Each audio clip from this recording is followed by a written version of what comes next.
Je m'appelle Amadou Tidiane et j'interviens dans le cadre des séances de remédiation qui ont été mises en place par la direction de la formation au sein de l'UVS pour apporter certains correctifs à l'ensemble des questions qui nous sont parvenues et qui dénotent chez les étudiants un manque de maîtrise des différentes techniques qui sont utilisés dans le cadre des exercices sur lesquels vous allez être évalué en fin d'année. Vous avez choisi de faire sciences juridiques et politiques. Il me semble extrêmement important d'attirer votre attention sur le fait que vous vous êtes engagé dans des études de rupture. Ceux qui ont fait sociologie jusqu'à présent ont fait sociaux. Ceux qui font des maths sont en train de le faire depuis plusieurs années. Ceux qui font informatique sont en train d'apprendre des sciences auxquelles ils sont plus ou moins habitués. Mais en réalité, la science juridique, ce n'est pas du français, c'est un enseignement de rupture. Et la rupture se trouve essentiellement au niveau des exercices sur lesquels vous êtes évalué, parce qu'il s'agit d'une science avec sa logique, il s'agit d'une science avec son type d'analyse, avec ses différentes démarches, d'une science avec ses actions, d'une science qui tend à systématiser tout un ensemble de solutions qui sont apportées à l'occasion des différends dont sont saisis les juges et de façon générale tous ceux qui interviennent dans la matière juridique. Et vous avez eu le cours de méthodologie juridique qui a été présenté par mon collègue Cheikh Wahab Ndiaye. Et vous avez été suivi par les tuteurs et nous avons reçu un peu le retour de tout un ensemble de questions que vous avez posées. Et dans le cadre de cette remédiation, nous allons organiser 3 séries de retours qui vont être axés sur la dissertation juridique, le commentaire, la consultation et le cas pratique. Et nous nous entretenons ce matin à propos de la dissertation juridique.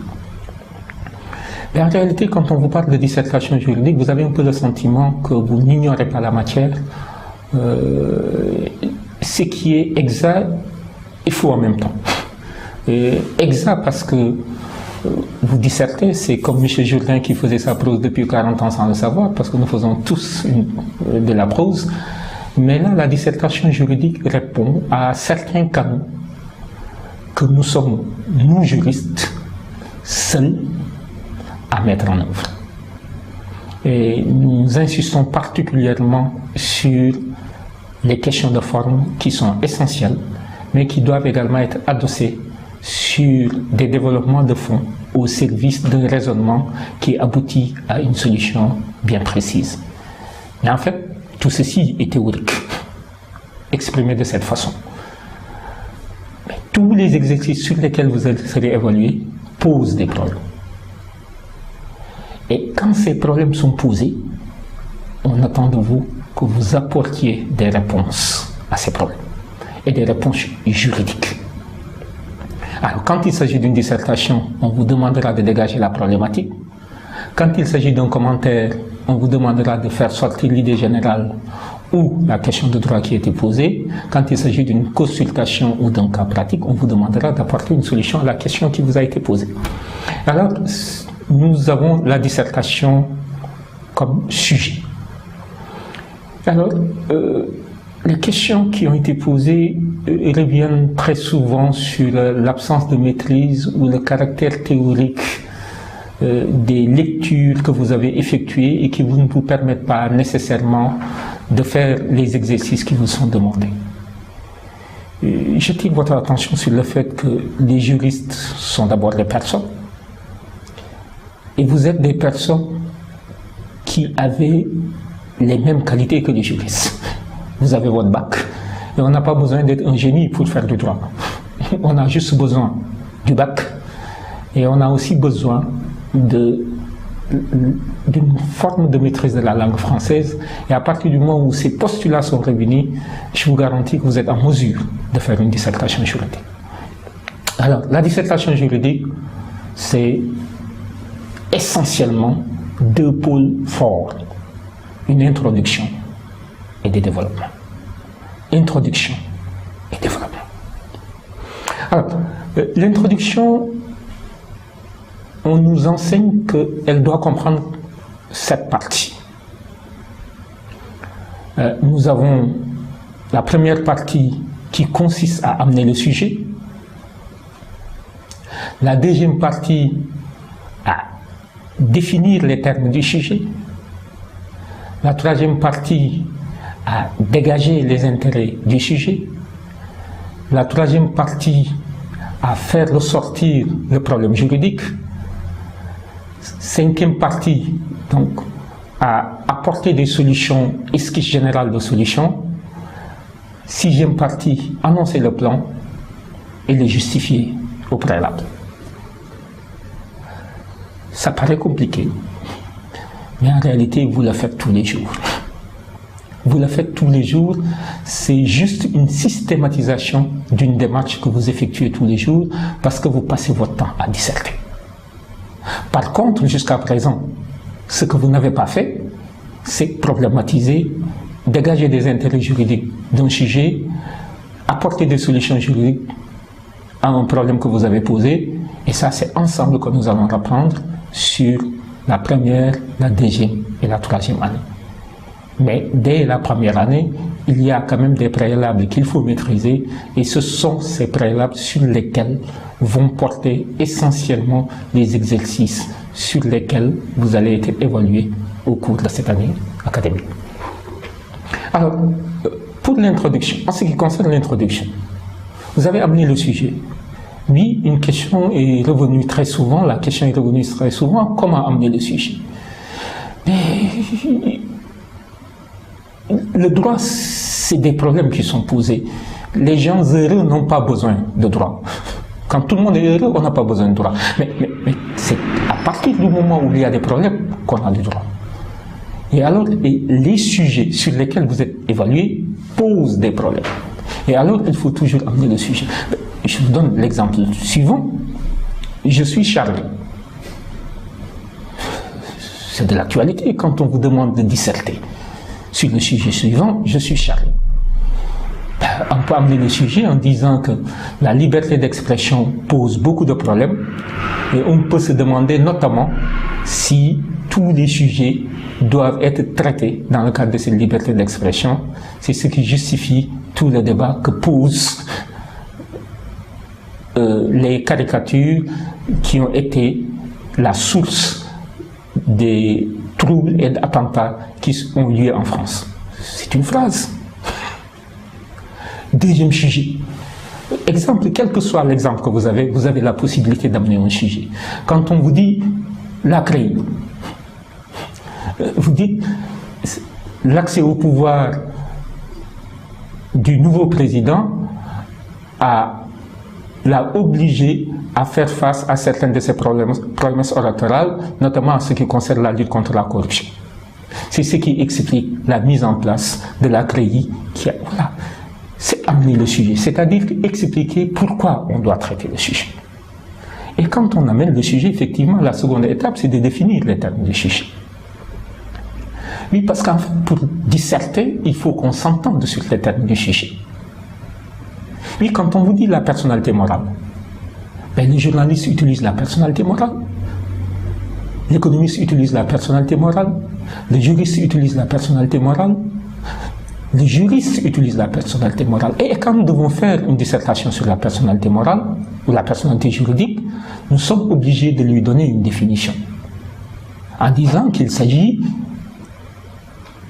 effectivement d'un groupement qui est doté d'une possibilité d'expression collective pour la défense d'intérêts licites d'une partie d'être reconnue juridiquement protégée. Et quand on vous dit faites-moi une dissertation sur la grève, vous amenez le sujet en disant il y a des situations dans lesquelles les salariés sont dans l'obligation de faire pression sur leur employeur en vue de l'amener à satisfaire certaines revendications professionnelles. Et ils sont à leur possession la possibilité de cesser le travail, cela s'appelle la grève. Mais alors vous amenez le sujet et vous définissez le sujet. Alors la grève c'est quoi? Ben, vous faites grève, vous les étudiants.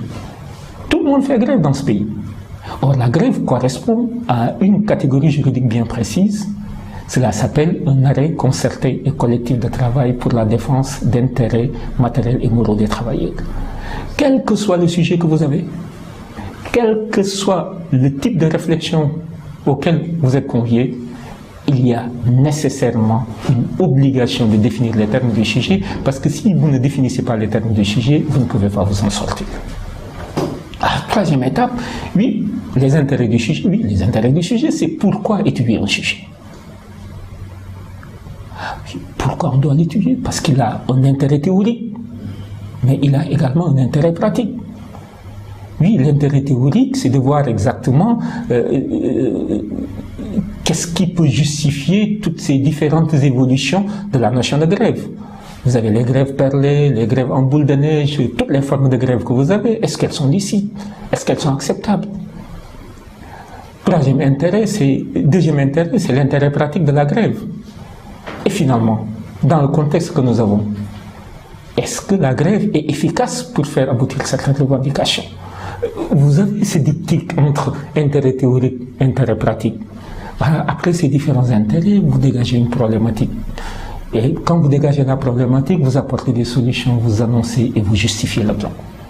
Mais encore une fois, ce qui est essentiel, c'est que les différentes étapes de l'introduction soient consignées dans cette introduction et que cela coule comme si on avait le sentiment que vous êtes en train de procéder à une explication qui n'a aucune forme de rupture entre ces différentes parties. Vous n'avez pas la possibilité d'aller à la ligne pour chaque étape de l'introduction. Vous n'allez pas dire que pour dégager l'intérêt du sujet, voici ce qu'il faut faire. Ou bien la problématique, c'est ce qu'il faut faire. Les solutions, c'est ce qu'il faut faire. Mais vous le faites et vous ne le dites pas. Donc, vous commencez votre introduction, amenez le sujet jusqu'à l'annonce du plan. Et quand vous annoncez le plan, effectivement, votre introduction est terminée. L'annonce du plan, c'est la dernière étape de l'introduction. Et alors, nous autres juristes, et curieusement, nous ne faisons que des plans à deux parties. C'est toujours des diptyques. Le jour et la nuit, l'homme et la femme, première partie, deuxième partie, grand A, grand B, petit 1, petit 2, petit 1, petit 2, petit A, petit B. C'est deux parties. C'est une sorte de mystique des deux parties. Quand vous avez 5 parties, débrouillez-vous pour avoir 2 parties. Quand vous en avez 10, débrouillez-vous pour en avoir 2.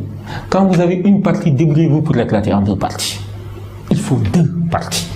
Quel que soit l'exercice que vous avez en droit, c'est 2 parties. Ne sortez pas des 2 parties. Il est évident que ce n'est inscrit nulle part. Mais les coutumes sont aussi une forme de loi. Et alors, vous avez 2 parties. Vous annoncez première partie et vous annoncez deuxième partie. Et alors, quand vous faites votre première partie, la première partie doit également avoir 2 sous-parties. La deuxième partie doit avoir 2 sous-parties. Et quand vous arriverez en licence, en master ou en doctorat, les grands A, les grands B vont également être subdivisés en petit 1 et petit 2. Mais pour l'instant, nous pouvons nous satisfaire d'un grand A et d'un grand B. Grand 1, A et B. Grand 2, A et B. Mais alors, là aussi, nous revenons au problème qui a été posé. Quand vous annoncez votre première partie, la première partie doit contenir une petite introduction qui annonce les A et les B. La deuxième partie doit également contenir une petite introduction qui annonce les A et les B. Rien n'est fait en droit sans être annoncé. Et vous faites ce que vous avez annoncé. Mais après l'avoir fait, vous n'êtes pas dans l'obligation de dire que je l'ai fait. C'est l'introduction qui est toujours indispensable dans les exercices qu'on vous demande de faire. Alors, nous revenons sur quelques-unes des questions qui ont été posées, les exercices sur lesquels vous avez travaillé. C'est la dissertation. On vous donne des tests de connaissances à effectuer et il y a des questions qui sont posées. Et pour l'exercice 1, le premier exercice, c'est la dissertation. C'est donner les différentes phases d'une dissertation juridique. Et ces différentes phases, effectivement, nous en avons parlé. C'est un peu rappeler, amener le sujet, définir les termes du sujet, dégager les intérêts théoriques et pratiques du sujet, dégager la problématique, apporter une solution générale à la question qui a été posée, et justifier et annoncer le tout. C'est ça l'introduction. Et cette introduction, à peu près, on considère que c'est le quart, au maximum le tiers du travail effectué. Alors, vous avez le sujet suivant qui était la jurisprudence constitue une source de droit. Voilà, c'est un bon sujet. La jurisprudence constitue-t-elle une source de droit? On peut amener le sujet de la manière suivante, la première phrase, qui consistera notamment à dire, effectivement, les sources de la règle de droit sont la loi, le règlement et la coutume. Il y a une autre source qui est contestée, c'est la jurisprudence, c'est-à-dire l'ensemble des décisions qui ont été rendues par les tribunaux à l'occasion des litiges dont ils sont saisis. Vous avez amené le sujet, vous avez défini la jurisprudence. Et alors, est-ce que c'est une source de la règle de droit? C'est ça le problème. Oui, c'est une source de la règle de droit. Non, c'est une source de la règle de droit. Est-ce qu'il s'agit d'une source de la règle de droit? Parce qu'en fait, à partir du moment où il y a tout un ensemble de décisions qui sont rendues et qui vont dans un sens déterminé, il y a un sentiment général que tous les litiges similaires vont être traités de la même façon. Mais en même temps, il n'y a aucune obligation de la part du juge de se référer à une solution qui a été antérieurement donnée pour l'appliquer à un litige qui présente les mêmes similitudes. Donc vous avez oui, non. Est-ce que c'est une source de la règle de droit? Oui ou non? Et c'est le nid du problème. Et on vous demande d'apporter une solution à cette question. Est-ce que c'est une source de la règle de droit? Et alors, vous continuez à faire. Quel est l'intérêt d'en faire état? Le juge qui devient de plus en plus important. La loi qui est générale et qu'il faut essayer d'expliquer. Oui, quand vous avez un exemple suivant, il est interdit de descendre ailleurs que dans les gares et lorsque le train est arrêté, ça veut dire qu'on ne peut plus descendre.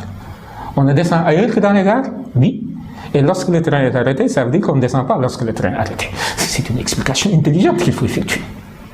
Et quand on vous dit que, par exemple, on revient à la grève, que les travailleurs ont le droit de grève, c'est quoi une grève? Et c'est la jurisprudence, appartient à la jurisprudence de préciser toutes ces notions. Alors il est important de connaître la jurisprudence parce que c'est la jurisprudence qui complète la réglementation. Et on vous demande de répondre à la question suivante, la jurisprudence constitue une source de la règle de droit. Mais je vous avoue que je ne vais pas vous imposer une solution. Vous pouvez dire oui, vous pouvez dire non. Mais par contre, ce que je vais vous imposer, c'est la cohérence du raisonnement qui vous a permis d'aboutir à la conclusion que vous avez dégagée. C'est ça le droit. Vous voyez, c'est tellement simple quand c'est expliqué comme ça. Le reste, c'est juste une question d'exercice. Faites le maximum d'exercices possible. Vous savez, un footballeur, quand il arrête de jouer, il a beaucoup de difficultés pour retrouver sa place. Les journalistes qui écrivent dans les journaux, ils ont exactement le même niveau que vous, c'est qu'ils passent leur temps à écrire. Alors si vous passez votre temps à disserter, à lire, à disserter, à problématiser, à apporter des solutions, il n'y a aucun doute que vous aurez la qualité qui est requise pour faire partie de la communauté des juristes. Alors, c'est ce conseil que je vous donne, qui est valable pour la dissertation, mais qui est aussi valable pour tous les exercices sur lesquels vous serez évalué. Et en attendant de revenir sur les autres types d'exercices, je vous invite encore à fréquenter cette plateforme, à poser les questions, et nous nous chargerons d'apporter les réponses à toutes les inquiétudes qui seront soulevées et à vous accompagner pour l'obtention et la réussite de vos pour l'obtention et la réussite dans le cadre des études que vous avez décidé d'effectuer pour avoir des diplômes en sciences juridiques et politiques. Une dernière observation, c'est notre collègue politiste cette fois va intervenir pour vous parler de la science politique. Il n'y a pas de différence fondamentale entre les différents types d'exercices, mais il est important que quelqu'un qui connaît la matière soit devant vous pour vous expliquer un peu quelles sont les petites spécificités auxquelles il faut faire face pour maîtriser les évaluations que vous allez effectuer. Je vous remercie et nous allons nous retrouver prochainement pour étudier le commentaire.